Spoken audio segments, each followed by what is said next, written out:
Christmas Eve was traditionally a time to tell horror stories around the hearth in Victorian England, and that's where I invite you to settle down and join me today, because our Bumblebee video will be all about the top 10 scary Victorian era stories that will keep you up at night.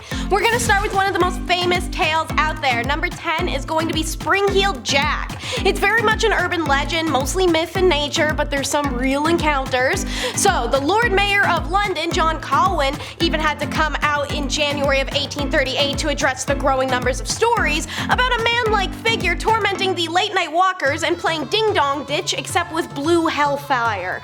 While there are scattered accounts of Jack, there's really only two that have any real basis, and the first of which is Jane Alsop, who answered her doorbell in 1838 to a man yelling that they'd caught Spring-Heeled Jack and they needed assistance. When she opened her door, the man there blew blue fire at her while he shredded her clothing and skin with claws made of metal. Jane's sister intervenes and the attacker flees. Just days later, another attack takes place in a different part of London. Lucy Scales was walking with her sister when a shadowy man jumped out and also allegedly blew blue fire in her face, causing her to have a seizure. While many of the initial reports of Jack's attacks took place in outlying hamlets and villages, both the Alsop and the Scales case took place closer to the city and received a great deal more attention, stoking the fires of Spring-Heeled Jack's legend.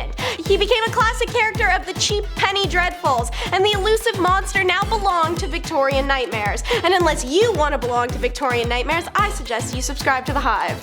Normally a matinee actor, there's no way William ever thought he'd be the closing act. Number 9. So, William Tereza had tried his hand at silver mining, medicine, sheep farming, and even tea planting in Bengal. This was a man who stuck his finger in every pie, and now they're all sticky, so he decided it was time to stick some toes in. He became a matinee actor. Not just any either. William returned to England and quickly became one of the most popular matinee actors in the country.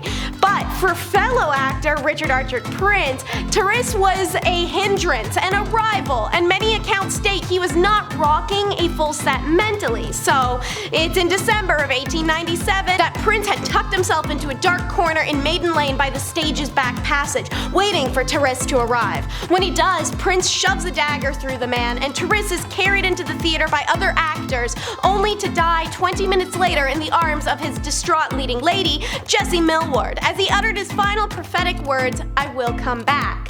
Prince was arrested and sent to a secure unit, and he outlived his victim by almost 40 years, reveling in the infamy the killing had brought him. Alarmingly though, it seems Tereza was right, because it's not long after his death that ghostly occurrences began at the theater, ones that still gather tourists there to this day. Actors began hearing the strange tapping noises coming from the dressing room once used by him, and the sounds of unexplained footsteps also backstage. From time to time, the appearance of strange glowing lights or orbs are seen, and even the appearance of a human form floating above the stage area. Nowadays, staff say his spirit lingers mostly around the Covent Garden underground station near the theater, where his favorite bakery used to be. For number 8, keep it straight because you might be seeing double. Doppelganger sightings have been reported throughout history in endless locations, whether ancient Egyptians, the Meshikas, or in Victorian England. Consensus is they are a horrible, horrible omen. In his biography, The Life of Dr. John Donne, English writer Isaac Walton shares a highly disputed account of poet John Donne and his wife's doppelganger. One night in 1612, while staying in Paris, Donne was discovered in a hysteria by his friend.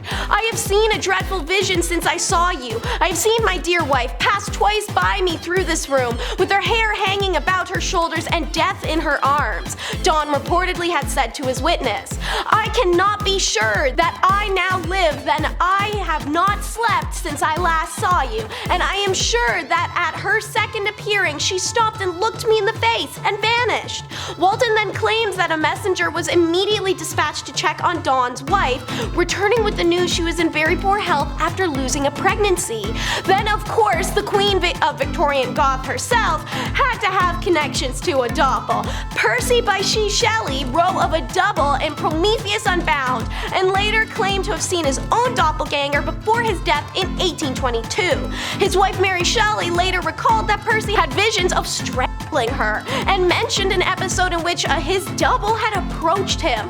All of this was frightful enough, and talking it over the next morning, he told me that he had had many visions lately. He had seen the figure of himself which met him as he walked on the terrace and said to him, "How long do you mean to be content?" You'd think identity fraud is a new crime. After all, it was next to impossible to get access to all of someone's personal info before the digital age, right? Number 7, you'll learn the horrors of Victorian identity fraud. So, before the days of DNA testing, there was a very special kind of fraud on the market: inheritance claims. You could turn up in person after someone died and just claim to be a lost family member or spouse or bastard child in order to inherit wealth that was not yours. When her son Roger Typeborn was lost at sea, the wealthy lady Typeborn put adverts in the paper around the world searching for him.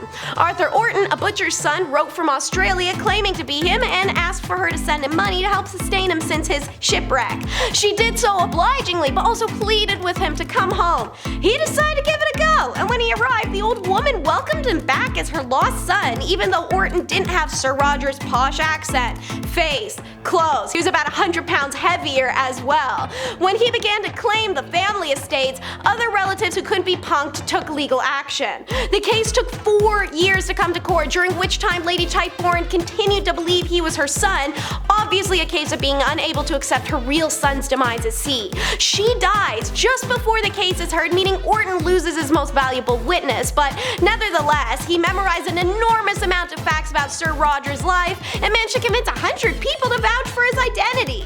The case lasted 1,025 days, and in 1874 he was finally convicted and sentenced to 14 years of hard labor. During his prison times, he insisted on being addressed as the Lord Typeborn and would not respond to the name Orton. Romance, an affair, a crime, it's also novella in nature. It's number 6, the Bermondsey horror. Swiss maid Maria Manning thought she had it all: a husband, a lover, and her lover's fat stacks of cash.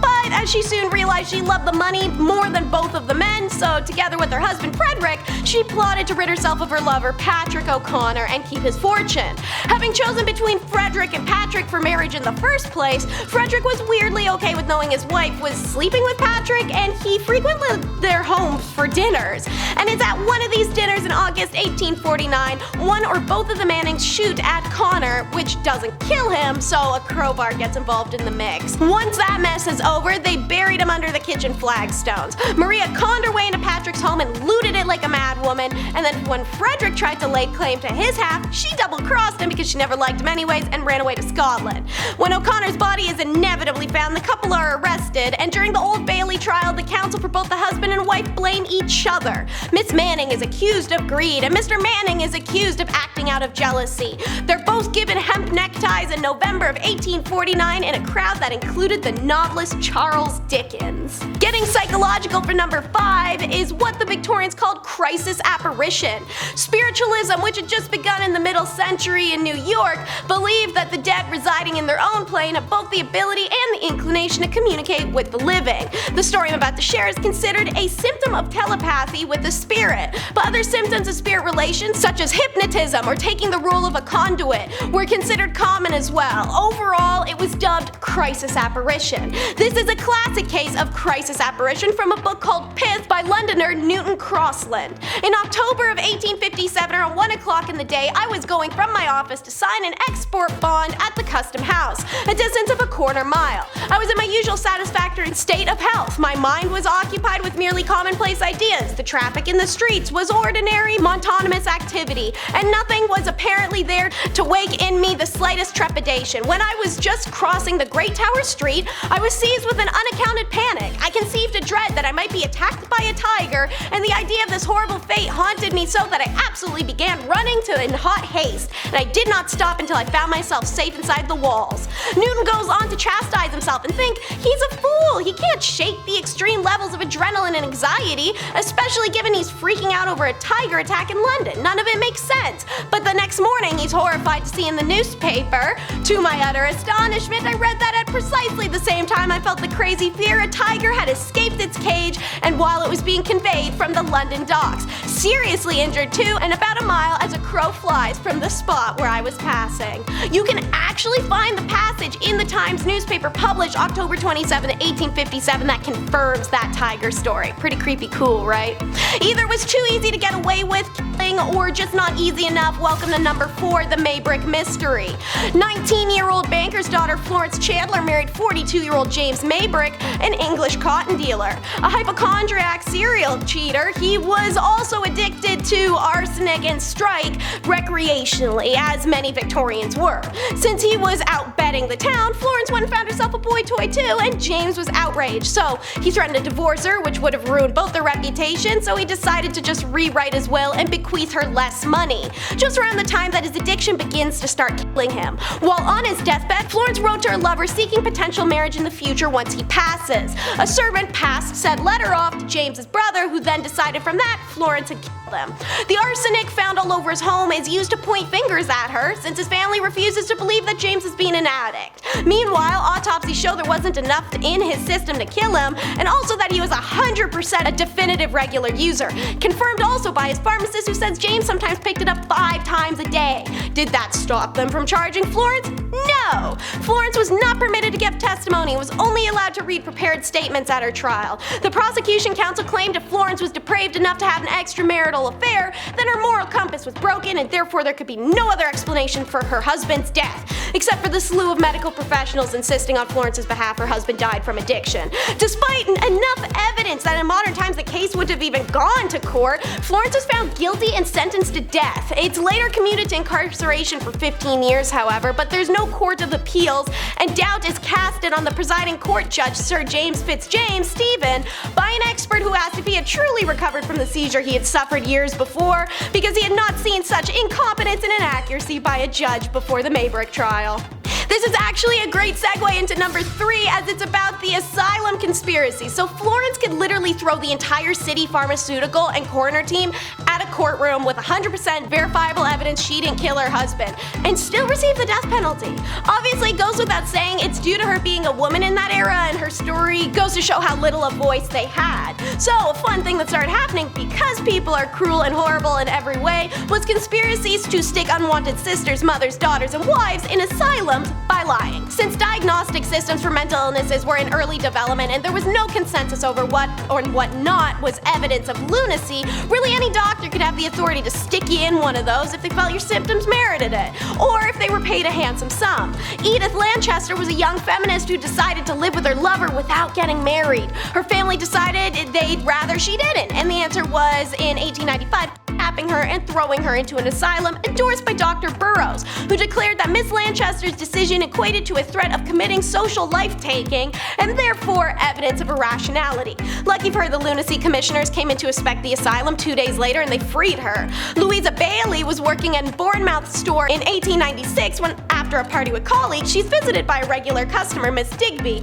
who spots an open bottle of brandy in the room and decides Bailey must be an alcoholic, convinces authorities, and forcefully admits her to an asylum for 11 months until she escapes. Can't have a little fun without an abode for love. This cult comes in at number 2. The Victorians have a bit of a reputation as being at least slightly repressed. You know, the whole men need to save their essence thing mixed with the whole ladies' hysteria being solved with some magic touch thing. So you can only imagine how people must have reacted when a crazy free love cult popped up in 1846. It was founded by Henry Prince, a one-time clergyman who started recruiting followers, mostly rich, unmarried women, by convincing them to donate all their cash to him so he could build what was called the Abode of Love. According to the Telegraph, that abode was a group of cottages protected by a 12-foot wall with full privacy, meant to be a connection with nature and the gardens of life. The community was officially called a Gap Monet, and it was built mostly on the inheritance of 5 spinster sisters who the prince arranged to have married some of his male followers. Prince himself moved into a 16-bedroom house, and while he insisted on chastity and abstinence from all followers, he was busy busy getting busy with all the female members of the community in very public ceremonies. In spite of his insistence that he was immortal, Prince died in 1889 and John Hugh Smith Pigott takes over as cult leader. He left the community's compound to declare he was the second coming of Christ and was immediately run out of town and went back to the safety of the gated community. He lived there as a heavenly bridegroom among his soul brides until he too proved not to be as immortal as he claimed when he died in 1927. Alrighty, last and never the least, because it's number one, is the real Sweeney Todd. And it was a lady, so maybe I should be saying the real Miss Lovett. Whatever. Born in 1849, Catherine spent her youth and then her teen years becoming well acquainted with jail, usually for theft and pickpocketing. In her adult years, she elevates to robbing boarding houses, and another 6 or more jail sentences later, she gets a real grown-up job working for the wealthy Julia Martha Thomas. Initially, she seemed to have revised her train wreck ways, but then she starts choosing drinking over cleaning and gets canned. So Kate decides to introduce Miss Thomas's head and body to an axe. She then uses said axe to dismember Miss Thomas, parboiling the pieces and burning organs in the stove. While Kate's at it, to make an extra buck, she leaves some of her fat to reduce into drippings because why not? She decides to take a break, goes to the pub, enjoys a drink, then returns, packs up the remains in boxes, places them inside cloth bags lined with thick brown paper, and then she visits pawnbrokers where she pledges Miss Thomas's gold bridge work for 6 shillings. This success deserved a drink or two. Kate goes to the pub, gets drunk. Kate, now calling herself Miss Thomas, starts selling off the furniture. She asked a family she knew, the Porters, if they suggested anyone, and they said a man named John Church might be interested. So Kate, Henry, and his son Robert set out to visit John Church. They made their way home by way of several pubs, and while visiting each, Kate tried to and did sell some of the jars of the best dripping, which was reduced body fat of Miss Thomas. She also used each spot to dispose of some of Miss Thomas's limbs, the last being Richmond Bridge, which punctuated with a large splash. A couple minutes later, Kate reappeared from the fog and said to Henry, "Well, that's over." Fishermen found that box the next day. John Church arrived at Vine Cottages that next day and bought the things he was supposed to. A neighbor calls the police and who do you know it? They show up.